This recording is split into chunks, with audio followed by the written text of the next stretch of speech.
بسم الله الرحمن الرحيم.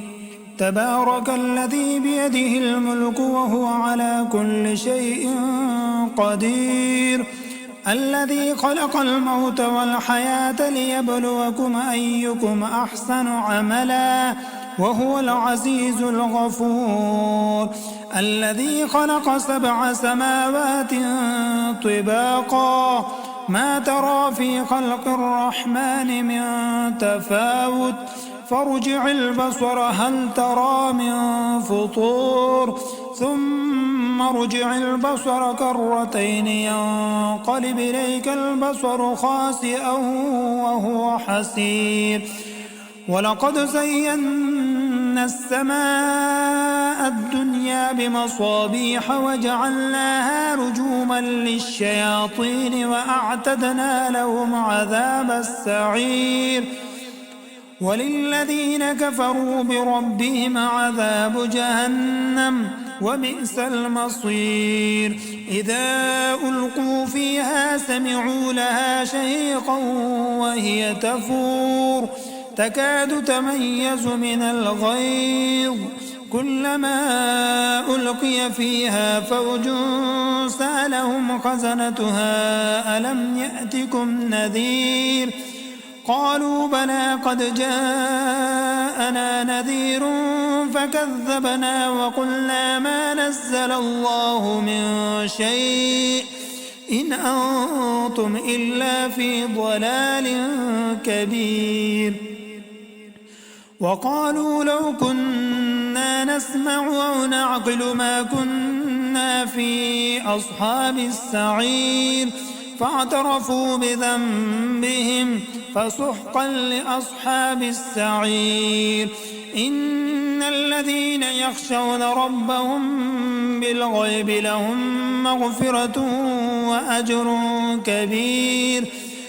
وأسروا قولكم أو اجهروا به إنه عليم بذات الصدور ألا يعلم من خلق وهو اللطيف الخبير.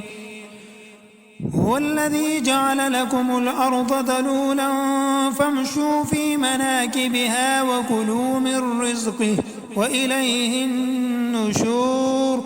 أأمنتم من في السماء أن يخسف بكم الأرض فإذا هي تمور أم أمنتم من في السماء أن يرسل عليكم حاصبا فستعلمون كيف نذير.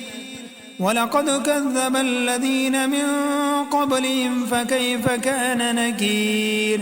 أولم يروا إلى الطير فوقهم صافات ويقبضن ما يمسكهن إلا الرحمن إنه بكل شيء بصير.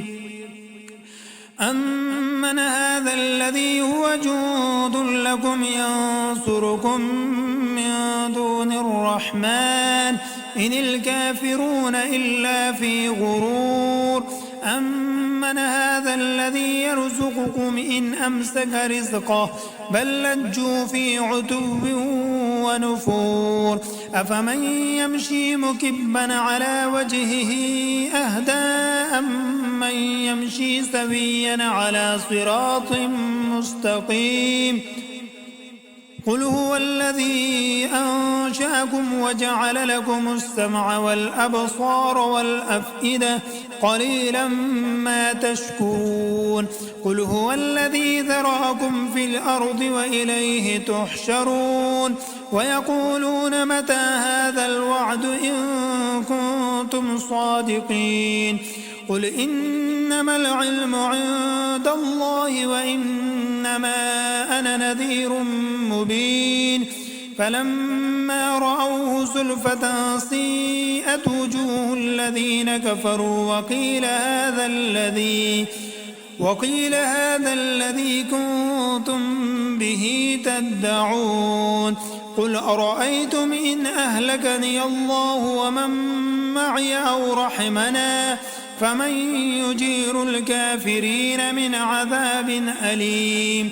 قل هو الرحمن آمنا به وعليه توكلنا فستعلمون من هو في ضلال مبين قل أرأيتم إن أصبح ماؤكم غورا فمن يأتيكم بماء معين